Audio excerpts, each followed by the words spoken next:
In this section, we are going to design the database used by the website. From the data requirement document provided by our client, we can design concrete tables for the database and draw the entity relationship diagram among the tables. So this is the data requirement document that provides all the details about the information needs to be managed by the website, such as customer information, category information, book information, customers review information, and so on.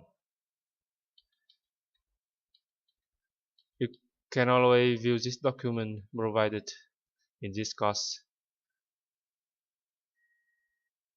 And this is a design for a table that stores information about the customer on the website, the customer table.